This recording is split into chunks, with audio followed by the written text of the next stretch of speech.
दूसरा नाम है एडवोकेट। पहला यूहन्ना 2:1।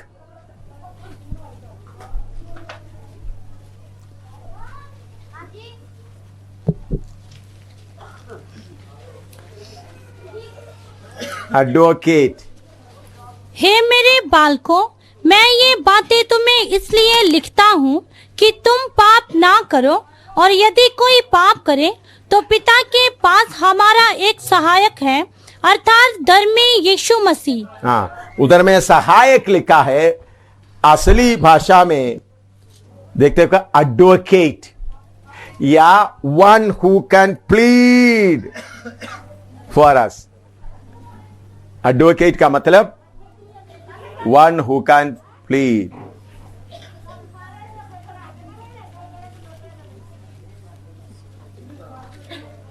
आपका बाइबल में आप वकील लिख दो। बाइबल में क्या लिखो? वकील। वकील है, हिंदी में वकील शब्द ठीक है, हैं? वकील ठीक है, हाँ। One who can plead. यीशु का दूसरा नाम क्या है? क्या है? एडवोकेट। हिंदी में वकील। वकील लिख दो, वकील, lawyer. One who can plead. कुछ एडवोकेट है उनको कानून मालूम नहीं होता, लेकिन असली एडवोकेट के पास, इसलिए असली राम जितालमणि, क्या उसका नाम क्या है? राम जेठमलानी, ऐसा कोई वकील लोग हैं, उनके पीछे लोग पड़े हुए, क्योंकि उनको क्या करने आता है? प्लीड करने आता। हमारा प्रभु को प्लीड करना आता है, नहीं आता है? तो यीशु का दूसरा नाम है एडवोकेट। हिंदी में क्या लिखा है?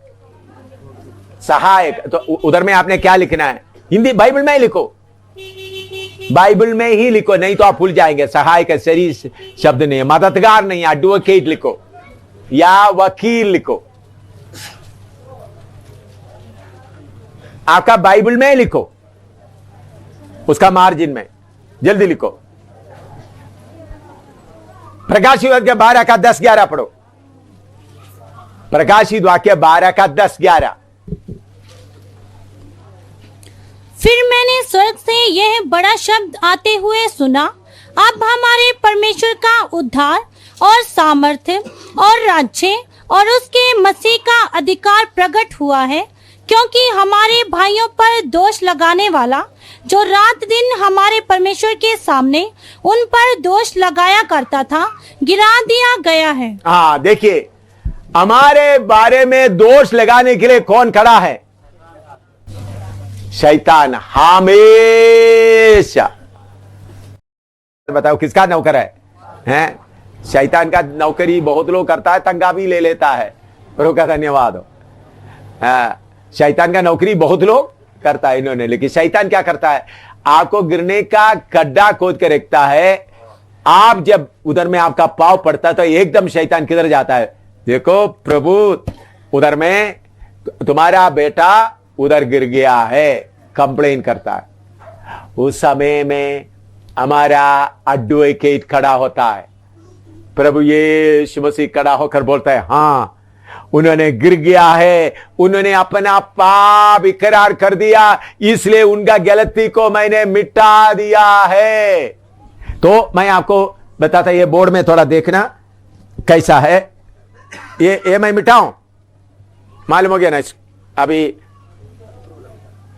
ऊपर वाला ठीक है, इधर में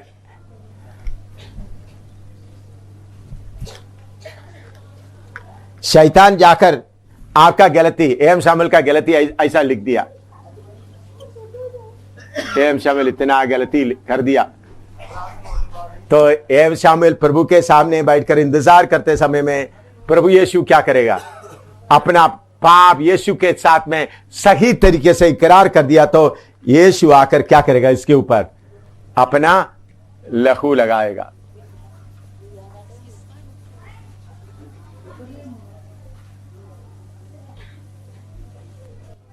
प्रभु यीशु लहू लगा दिया तो पिता क्या करेगा? क्या हो गया? मालूम हो गया?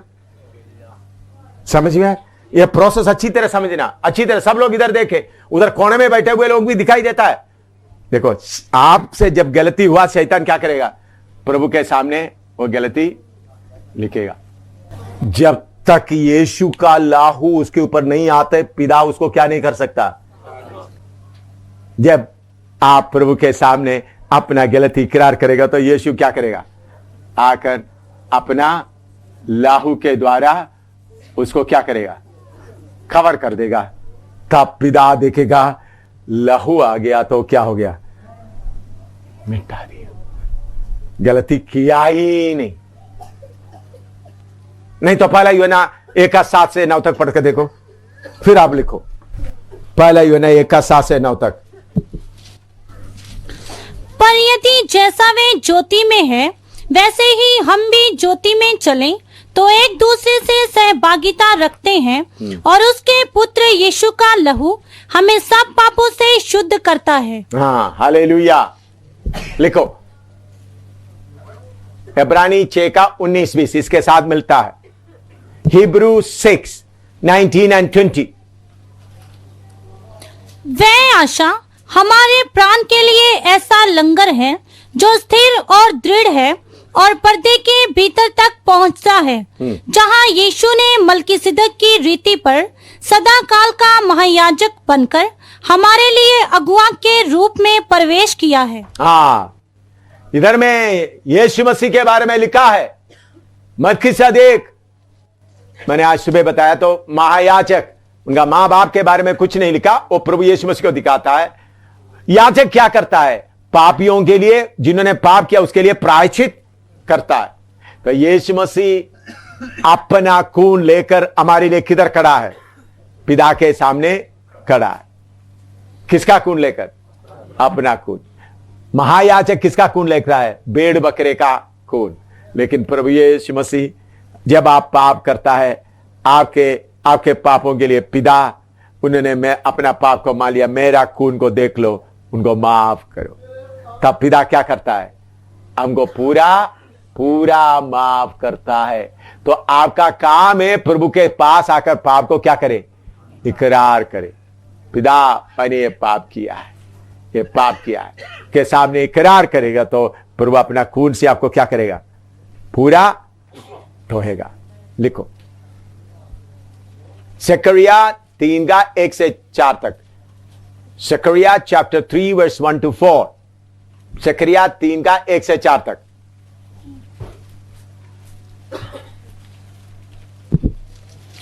फिर उसने यहोशू महायाजक को यहोवा के दूत के सामने खड़ा हुआ मुझे दिखाया और शैतान उसकी दाहिनी ओर उसका विरोध करने को खड़ा था। तब यहोवा ने शैतान से कहा, हे शैतान, यहोवा तुझको घुड़के, यहोवा जो यरूशलेम को अपना लेता है वही तुझे घुड़के। क्या ये आग से निकाली हुई लुकटी सी नहीं है? उस समय यहोशू तो दूत के सामने मैला वस्त्र पहने हुए खड़ा था। तब दूत ने उनसे जो सामने खड़े थे कहा, इसके ये मैले वस्त्र उतारो। फिर उसने उससे कहा, देख, मैंने तेरा अधर्म दूर किया है और मैं तुझे सुंदर वस्त्र पहना देता हूँ। तब मैंने कहा, इसके सिर पर एक शुद्ध पगड़ी रखी जाए। अतः उन्होंने उसके सिर पर याजक के योग्य शुद्ध पगड़ी रखी और उसको वस्त्र पहनाए। उस समय यहोवा का दूत पास खड़ा रहा। हाँ, देखिए, इधर में देखिए, यहोशू जो मूसा के बाद आया हुआ यहोशू नहीं, यहोशू महायाजक, उन्होंने परमेश्वर के सामने खड़ा है। उनका कपड़ा मैला था, इसलिए कौन भी साथ खड़ा है? कौन खड़ा है? शैतान। याद रखना, जब आपके जीवन में कोई पाप है जो प्रभु माफ नहीं किया तो आपके पीछे प्रभु के सामने खड़ा होने के कौन भी आएगा? शैतान भी आएगा। अच्छी तरह याद रखना, मनुष्यों का आंख आप बंद कर सकता है, आपको मनुष्यों का सर्टिफिकेट नहीं चाहिए, स्वर्ग का परमेश्वर का सर्टिफिकेट चाहिए। मनुष्यों का सर्टिफिकेट हो आप बड़ा अच्छा, बाकी लोगों के सामने पवित्र दिखाए नहीं। अगर आपसे छोटा सा गलती हुआ तो भी शैतान देख रहा है। तो आप परमेश्वर के सामने खड़ा हो रहे, प्रभु मुझे आशीष दे। प्रभु बोलेगा तुम्हारे पीछे कौन खड़ा है? कौन खड़ा है? शैतान खड़ा है। मेरे पीछे शैतान खड़ा है। तो शैतान खड़ा है, तो उनको फिर क्या किया? महायाजक उन्होंने बोला इन्होंने बहुत तेरा कष्ट के बीच में से आया। क्यों? उस वक्त इसराइल का कलीसिया, इसराइल पूरा गुलामी में पड़ा था, व्यवस्था पूरा उनको कर नहीं सकता था, क्योंकि इसराइल को अपना देश से लेकर बाबिलोन वगैरह में लेके गए। सुबह का आराधना, दोपहर का आराधना, शाम का आराधना कुछ नहीं हो रहा है, क्योंकि सब गुलामी में पड़ा। मंदिर भी बर्बाद किया गया। इसलिए उनका कपड़े में क्या हुआ था? पूरा पवित्रता ही नहीं था। इसलिए बोलते आग से निकाला हुआ क्या है? लुड़की जैसा है? लुकड़ी, या आग के बीच में से निकला हुआ छोटा सा एक लकड़ी है कोयले से। तो प्रभु ने उनको क्या कर दिया? बोला इनको कपड़ा बदल दो। उनका कपड़ा बदल उनके ऊपर अच्छा पगड़ी, पगड़ी का मतलब अधिकार भी रख दिया। उरीम, तुम परमेश्वर के पवित्र पगड़ी के ऊपर इस्राएल के याचकों को आप देखते समय में ये पगड़ी है। ये पगड़ी में क्या लिखा है? परमेश्वर के लिए पवित्र। ये कपड़ा पहनाया और ये पगड़ी भी पहनाया। तो फिर शैतान को उधर खड़ा होने का मौका नहीं मिला। इसलिए मेरे प्यारों, हमेशा जब आपसे कितना भी बड़ा गलती या छोटा गलती हुआ हो तो क्या करना है? अपने आप को क्या करना? पूरा यीशु के सामने नम्र करके खड़ा करना, नम्र करके खड़ा करना, नम्र करके। तो प्रभु मुझे शुद्ध कर, प्रभु मुझे शुद्ध कर। तो तब प्रभु क्या करेगा? आपको पूरा अपने लहू से शुद्ध करेगा। जब तक शुद्ध नहीं होगा, आपके पीछे कौन भी खड़ा हुआ है? तो प्रभु बोलेगा तुम तो मेरे सामने आया, ये पीछे कौन खड़ा है? पीछे कौन खड़ा है?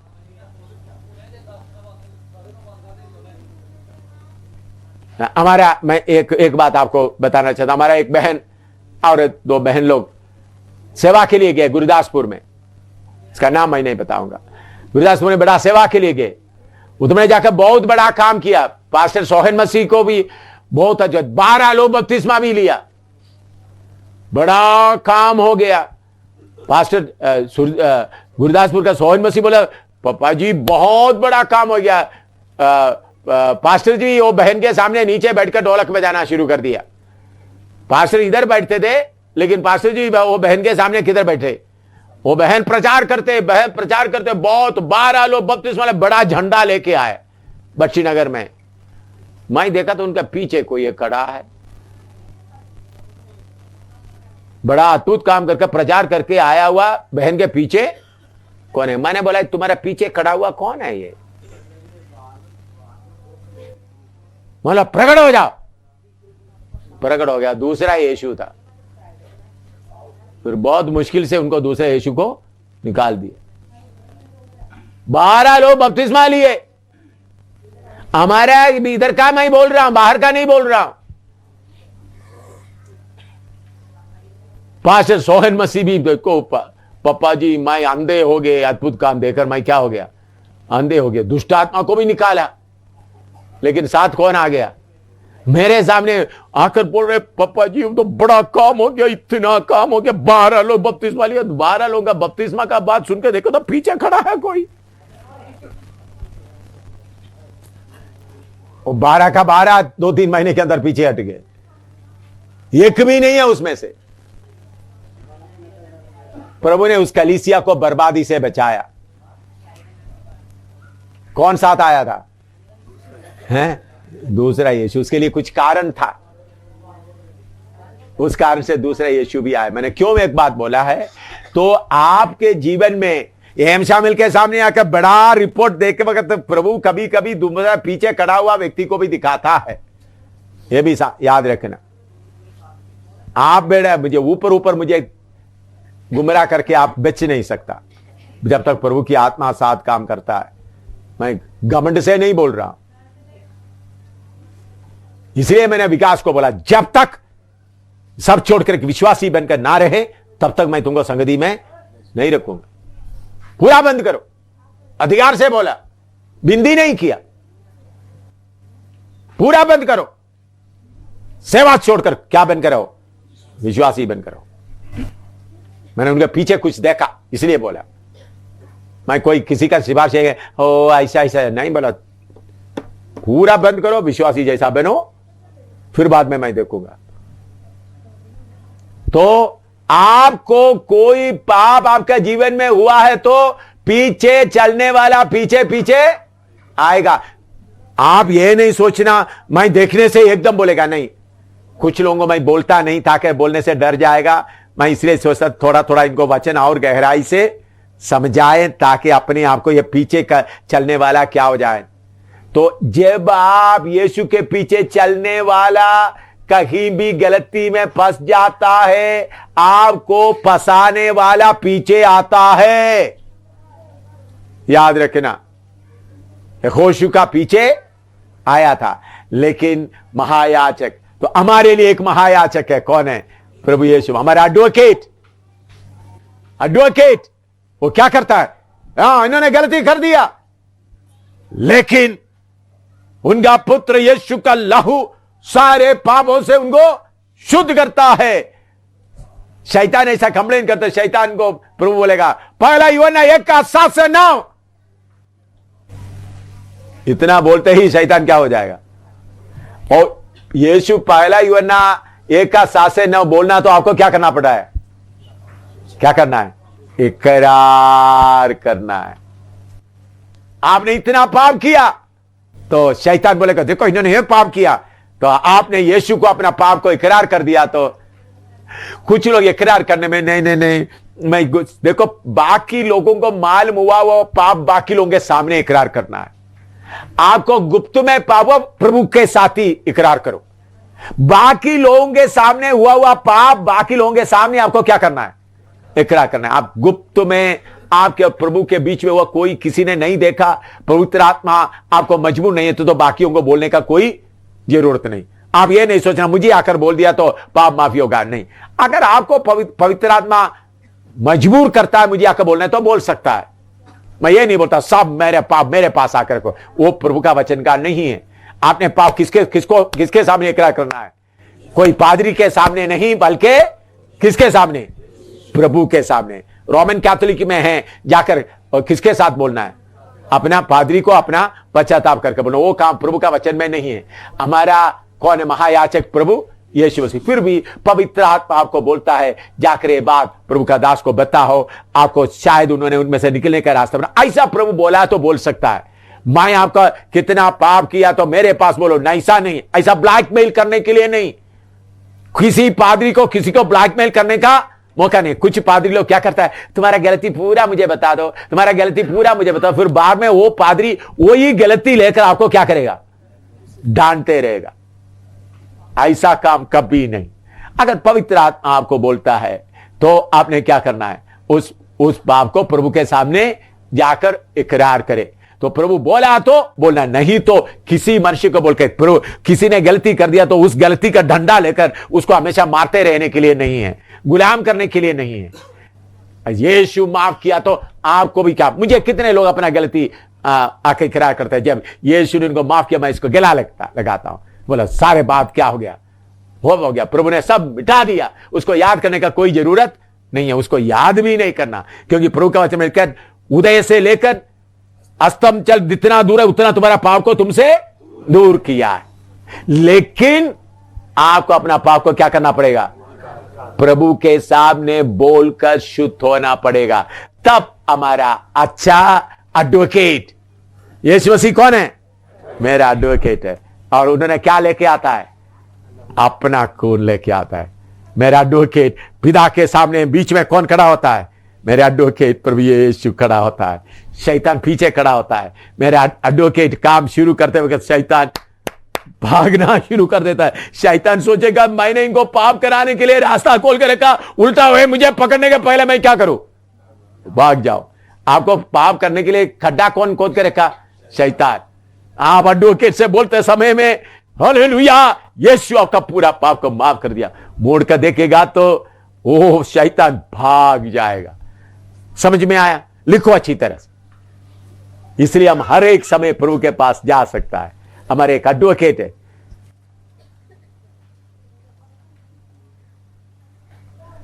हालेलुया। प्रभु ने हमारा एडवोकेट प्रभु यीशु मसीह को खड़ा किया, हालेलुया। सिर्फ आप एडवोकेट है, दरवाजा खटखटाना काफी है, फीस कोई देने का जरूरत नहीं। फीस है टूटा हुआ मन। कौन सा फीस है? लिखो एडवोकेट का फीस, वो भी लिखो, टूटा हुआ मन है फीस, और कुछ नहीं चाहिए। टूटा हुआ मन का फीस लेकर एडवोकेट के पास खड़ा हो जाओ, वो लिखो आप, फीस टूटा। मैं भी ये लिखता हूं, मेरे नोट में लिखता हूं, मैं अभी ये पॉइंट याद आया। फीस, एडवोकेट का फीस क्या है? टूटा हुआ मन। मैं मेरा नोटबुक में लिख रहा हूं भाई। अल्फा और ओमेगा तू ही है, आदि और अंत तू ही है, अल्फा और ओमेगा तू ही है। दूतों की स्तुति भी तू ही है, बुद्धि और सब ज्ञान तू ही है। दूतों की स्तुति भी तू ही है, बुद्धि और सब ज्ञान तू ही है। यीशु तू महान है, यीशु तू अच्छा है, यीशु तू जिंदा है, यीशु तू धन्य है। दूतों की स्तुति भी तू ही है, बुद्धि और सब ज्ञान, और सब ज्ञान तू ही है। दूतों की स्तुति भी तू ही है, बुद्धि और सब ज्ञान तू ही है। न्याय करने आने वाला है, न्याय के साथ राज्य करने को, न्याय करने आने वाला है।